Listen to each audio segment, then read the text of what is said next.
मधुबन के बाबा,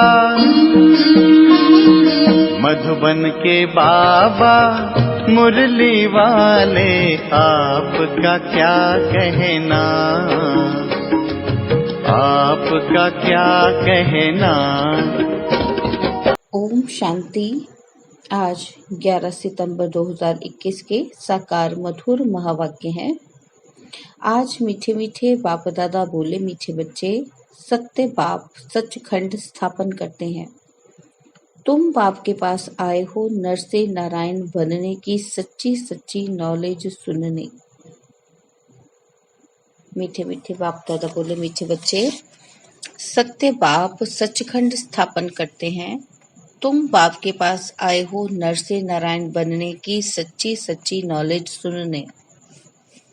और बाबा ने आज हमसे प्रश्न पूछा है कि तुम बच्चों को अपने ग्रस्त व्यवहार में बहुत बहुत संभाल कर चलना है, क्यों?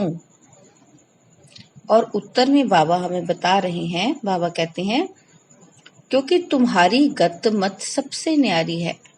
तुम्हारी सदगति और तुम्हारी मति इस वक्त बाबा कहते हैं सबसे न्यारी है, डिफरेंट है सबसे।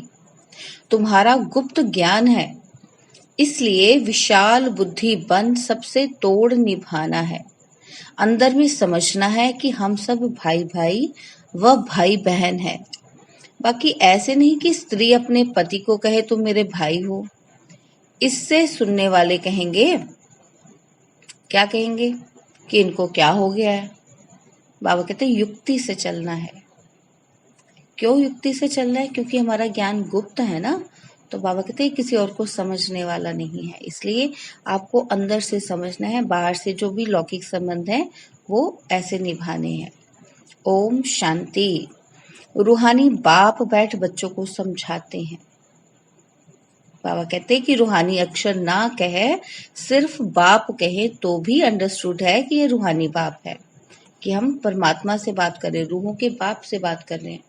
तो बाबा कहते हैं अगर आप बार बार ये रूहानी शब्द ना भी इस्तेमाल करो तो भी अंडरस्टूड है कि आप उसी बाप की बात कर रहे हो। बाप बैठ बच्चों को समझाते हैं। क्या समझाते हैं? सब अपने को भाई भाई तो कहते ही हो, तो बाप बैठ समझाते हैं बच्चों को। सबको तो नहीं समझाते होंगे। गीता में भी लिखा हुआ है भगवान उवाच, किसके प्रति? भगवान ने किसके प्रति कहा? भगवान के हैं सब बच्चे। वह भगवान बाप है तो भगवान के बच्चे सब ब्रदर्स हैं। तो कॉमन सेंस होगी ना कि अगर वो हमारा पिता है तो सब उसकी संतान है, तो आपस में सब क्या हुए? हम भाई भाई तो हुए। कॉमन सेंस से अगर हम कहें तो भगवान ने ही समझाया होगा ना, राजयोग सिखाया होगा। अभी तुम्हारी बुद्धि का ताला खुला हुआ है, तुम्हारे सिवाय ऐसे ख्यालात और कोई के चल ना सके। जिन जिन को संदेश मिलता जाएगा वह स्कूल में आते जाएंगे, पढ़ते जाएंगे, समझेंगे। प्रदर्शनी तो देखी, अब जाकर ज्यादा सुने। प्रदर्शनी में तो बहुत थोड़ा होता है, अगर वहां से क्लिक हो जाता है तो मन में विचार आता है कि चलो लेसन्स भी ले, देखे क्या कहते हैं, सुनते हैं। बाबा कहते पहली पहली मुख्य बात है ज्ञान सागर पतित पावन गीता ज्ञान दाता शिव भगवान उवाच।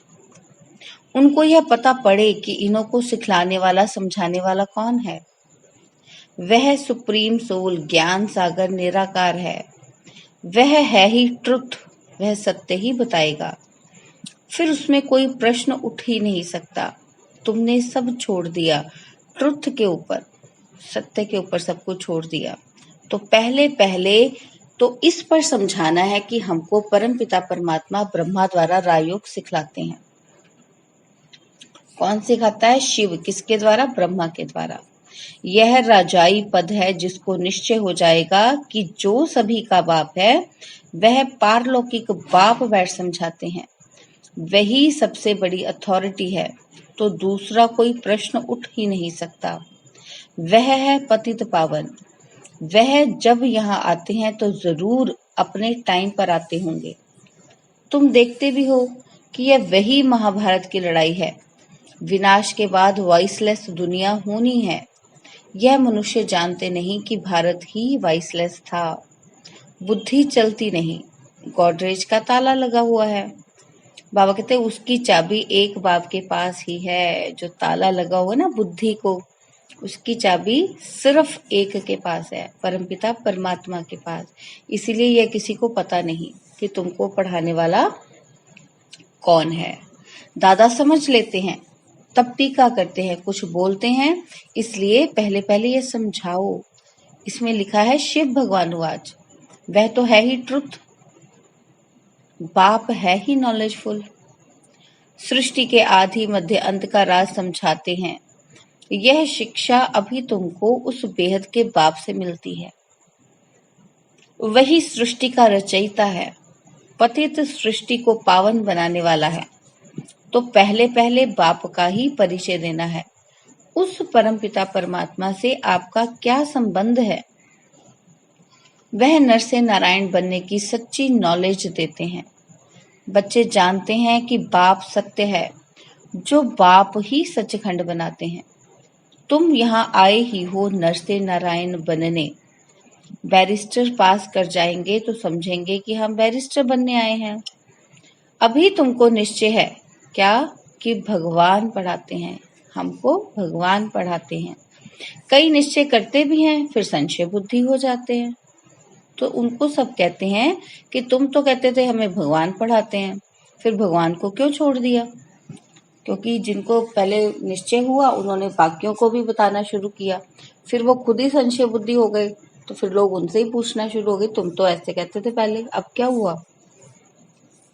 है ना? तो बाबा कहते कि उनको पूछते हैं कि तुमने क्यों छोड़ दिया फिर भगवान को? बाबा कहते संशय आने से ही तो भगंती हो जाते हैं।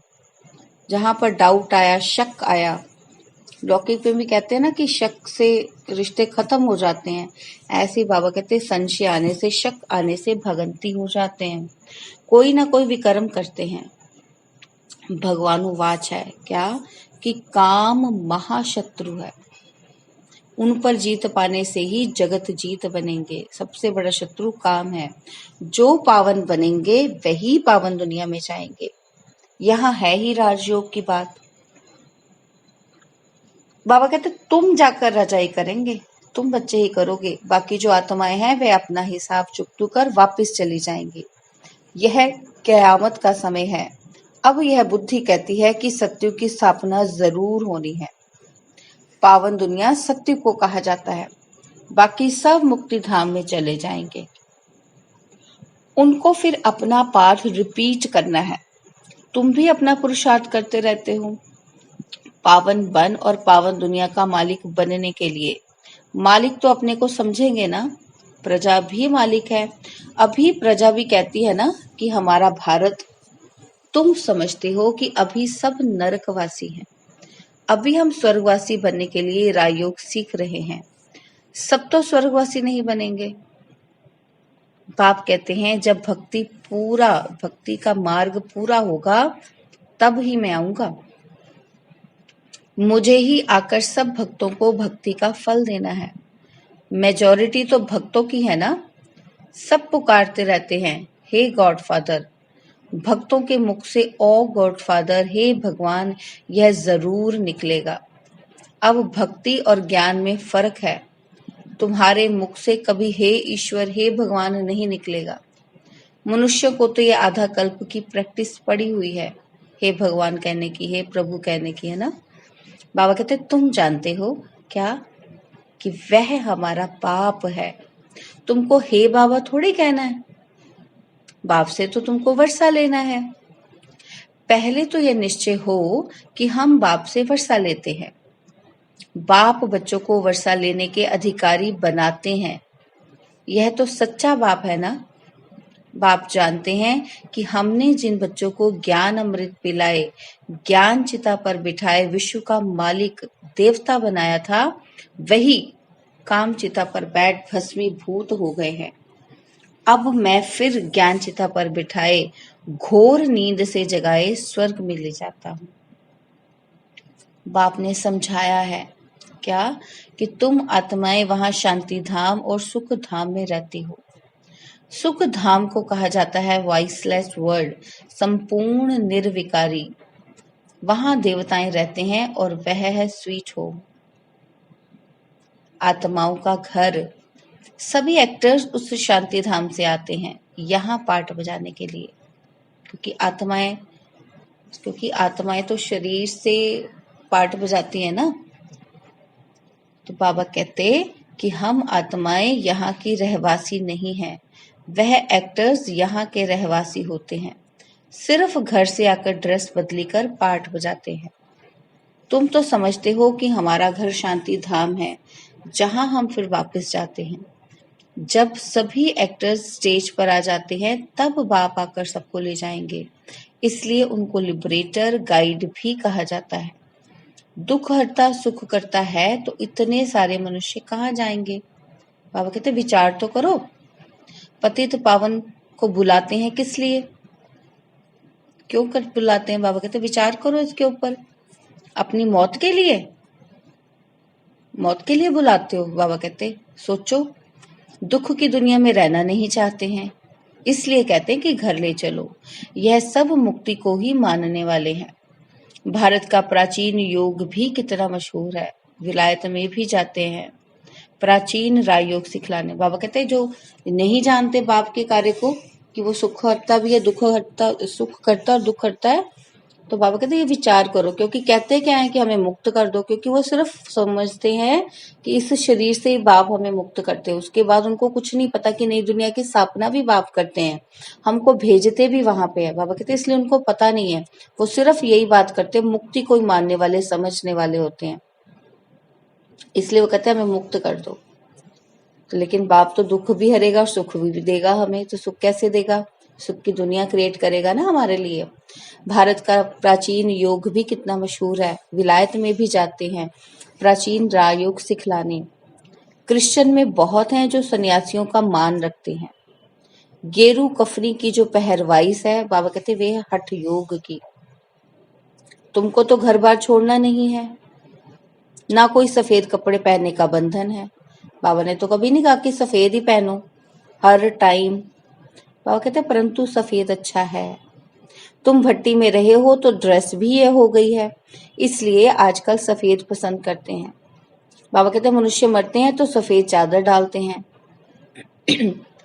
तो पहले कोई को भी बाप का परिचय देना है। 2 बाप हैं, यह बातें समझने में टाइम लेती हैं। कंफ्यूजन में आ जाते हैं ना सभी, तो बाबा कहते ये टाइम लेती हैं समझने में, प्रदर्शनी में इतना समझा नहीं सकेंगे। सत्युग में 1 बाप, इस समय तुमको 3 बाप, क्योंकि भगवान आते हैं प्रजापिता ब्रह्मा के तन में, वह भी तो बाप है सबका। अच्छा, अब तीनों बाप में ऊंच वर्षा किसका है? निराकार बाप वर्षा कैसे दे? वह फिर देते हैं ब्रह्मा द्वारा। ब्रह्मा द्वारा स्थापना करते और ब्रह्मा द्वारा वर्षा भी देते हैं। इस चित्र पर तुम बहुत अच्छी रीति समझा सकते हो। शिव बाबा है, फिर यह प्रजापिता ब्रह्मा, आदिदेव, आदि देवी। बाबा कहते ये है ग्रेट ग्रेट ग्रैंडफादर। बाप कहते हैं मुझ शिव को ग्रेट ग्रेट ग्रैंडफादर नहीं कहेंगे, मैं तो सबका बाप हूं। बाबा कहते ये है प्रजापिता ब्रह्मा। तुम हो गए भाई बहन, आपस में क्रिमिनल असॉल्ट कर ना सकें। अगर दोनों की आपस में विकार की दृष्टि खिंचती है तो फिर गिर पड़ते हैं, बाप को भूल जाते हैं। बाप कहते हैं तुम हमारा बच्चा बन काला मुंह करते हो। बेहद का बाप बच्चों को समझाते हैं। बाबा कहते हैं तुमको ये नशा चढ़ा हुआ है, जानते हो ग्रस्त व्यवहार में भी रहना है, लौकिक संबंधियों को भी मुंह देना है। लौकिक बाप को तुम बाप ही कहेंगे ना, उनको तो तुम भाई नहीं कह सकते। बाबा कहते ऑर्डिनरी में बाप को बाप ही कहेंगे, बुद्धि में है कि यह हमारा लौकिक बाप है। ज्ञान तो है ना, क्योंकि ज्ञान के आधार से हम समझ गए। बाबा कहते ये ज्ञान बड़ा विचित्र है, आजकल करके नाम भी ले लेते हैं, परंतु कोई विजिटर आदि बाहर के आदमी के सामने भाई कह दो तो वह समझेंगे इनका माथा खराब हुआ है। बाबा कहते इनमें बड़ी युक्ति चाहिए, तुम्हारा गुप्त ज्ञान गुप्त संबंध है। अक्सर करके स्त्रियां पति का नाम नहीं लेती हैं, पति स्त्री का नाम ले सकते हैं, इसमें बड़ी युक्ति से चलना है, लौकिक से भी तोड़ निभाना है। बाबा कहते बुद्धि चली जानी चाहिए ऊपर, हम बाप से वर्षा ले रहे हैं, बाकी चाचे को चाचा, बाप को बाप कहना पड़ेगा ना। जो ब्रह्मा कुमार कुमारी नहीं बने हैं वह भाई बहन नहीं समझेंगे, जो बीके बने हैं वही इन बातों को समझेंगे। बाहर वाले तो पहले ही चमकेंगे। इसमें समझने की बुद्धि अच्छी चाहिए। बाप तो बच्चों को विशाल बुद्धि बनाते हैं। तुम पहले हद की बुद्धि में थे, अभी बुद्धि चली जाती है बेहद में। वह हमारा बेहद का बाप है, यह सब हमारे भाई बहन हैं। लेकिन घर में सासू को सासू ही कहेंगे, बहन थोड़ी कहेंगे। घर में रहते बड़ी युक्ति से चलना है, नहीं तो लोग कहेंगे यह तो पति को भाई सासू को बहन कह देते हैं, यह क्या है। बाबा कहते ये ज्ञान की बातें तुम ही जानो और न जाने कोई। कहते हैं ना, प्रभु तेरी गतमत तुम ही जानो। अब तुम उनके बच्चे बनते हो तो तुम्हारी गतमत तुम ही जानो। बड़ी संभाल से चलना पड़ता है। यहाँ कोई कोई मुझे नहीं। बाबा कहते यहाँ कोई भी मुझे नहीं, मतलब ध्यान से चलना है हमें, कंफ्यूजन में नहीं आना। तो प्रदर्शनी में तुम बच्चों को पहले पहले ये समझाना है कि हमको पढ़ाने वाला भगवान है। अब तुम बताओ भगवान कौन, निराकार शिव या देहधारी श्री कृष्ण। जो गीता में भगवान उवाच है वह शिव परमात्मा ने महावाक्य उच्चारे हैं या श्री कृष्ण ने। बाबा कहते उनसे पूछो। कृष्ण तो है स्वर्ग का पहला प्रिंस। ऐसे तो कह नहीं सकते कि कृष्ण जयंती सो शिव जयंती। बाबा कहते ऐसे तो कह ही नहीं सकते हम। शिव जयंती के बाद फिर कृष्ण जयंती। शिव जयंती से स्वर्ग का प्रिंस श्री कृष्ण कैसे बना, वह है समझने की बात। शिव जयंती, फिर गीता जयंती, फिर फट से है कृष्ण जयंती, क्योंकि बाप रायोग सिखाते हैं ना। बच्चों की बुद्धि में आया है ना, जब तक शिव परमात्मा ना आए तब तक शिव जयंती मना नहीं सकते। जब तक शिव आकर कृष्णपुरी स्थापन ना करे तो कृष्ण जयंती भी कैसे मनाई जाए। कृष्ण का जन्म तो मनाते हैं परंतु समझते थोड़ी हैं। कृष्ण प्रिंस था तो जरूर सत्युग में होगा ना। देवी देवताओं की राजधानी होगी जरूर। सिर्फ एक कृष्ण को बादशाही तो नहीं मिलेगी ना, जरूर कृष्णपुरी होगी ना।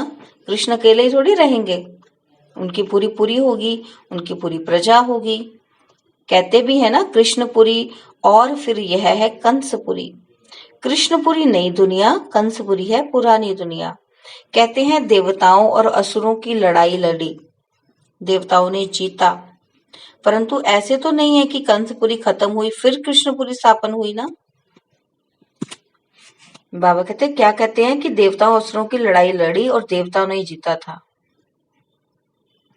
बाबा ने कहा कि कंसपुरी खत्म हुई फिर कृष्णपुरी की स्थापना हुई है ना। कंसपुरी पुरानी दुनिया में होगी, नई दुनिया में थोड़ी ये दैत्य कंस आदि होंगे। बाबा कहते यहाँ तो देखो कितने मनुष्य हैं, सत्युग में तो बहुत थोड़े हैं। यह भी तुम समझ सकते हो क्या कि अभी तुम्हारी बुद्धि चलती है। देवताओं ने तो कोई लड़ाई की नहीं। दैवी संप्रदाय सत्युग में ही होते हैं और आसुरी संप्रदाय यहाँ है। बाकी ना देवताओं और असुरों की लड़ाई हुई, ना कौरवों और पांडवों की हुई है। बाबा कहते असल में कोई ऐसी हिंसक लड़ाई हुई ही नहीं थी। तुम रावण पर जीत पाते हो। रावण कौन है? हमारे विकार ही तो हैं। बाप कहते हैं इन विकारों पर जीत पानी है तो जगत जीत बन जाएंगे। इसमें कोई लड़ना नहीं है, किसी को मारना नहीं है, शरीर काटना नहीं है। बाबा कहते लड़ाई का नाम ले तो वॉइसलेस बन जाएं। रावण पर जीत पानी है परंतु नॉन वायलेंस। लड़ने का नाम ले तो बाबा कहते वायलेंस, हिंसक बन जाते हैं। यही समझते हैं कि यही हिंसक लड़ाई हुई होगी। बाबा कहते परंतु तुमने रावण पर जीत पानी है नॉन वायलेंस से, अहिंसा से। सिर्फ बाप को याद करने से हमारे विकर्म विनाश होते हैं। अपने विकर्मों को मारना है हमें, उसको काटना है। भारत का प्राचीन राजयोग मशहूर है।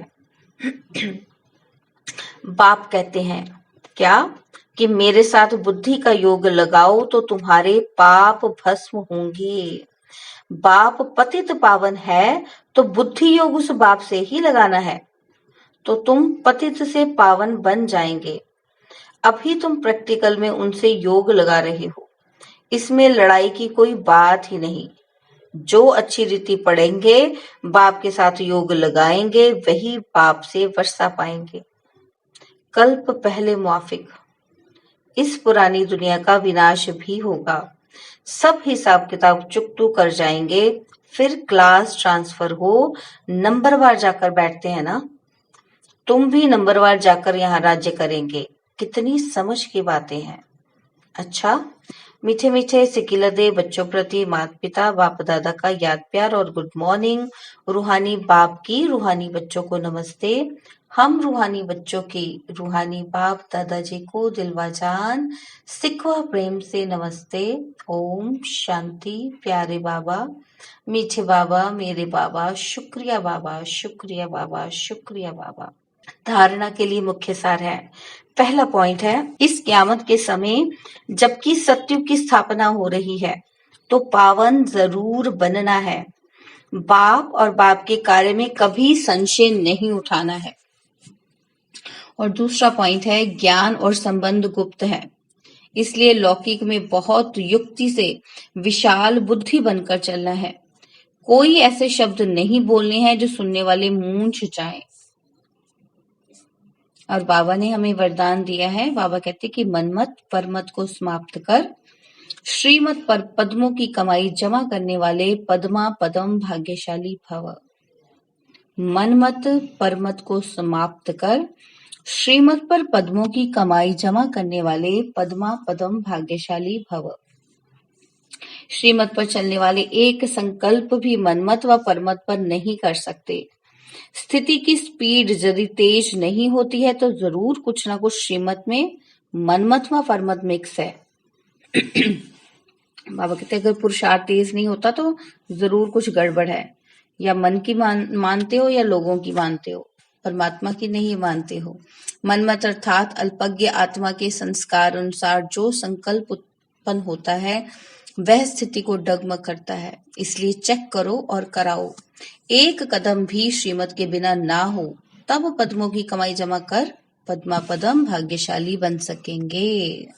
और स्लोगन क्या है? मन में सर्व के कल्याण की भावना बनी रहे, यही विश्व कल्याणकारी आत्मा का कर्तव्य है।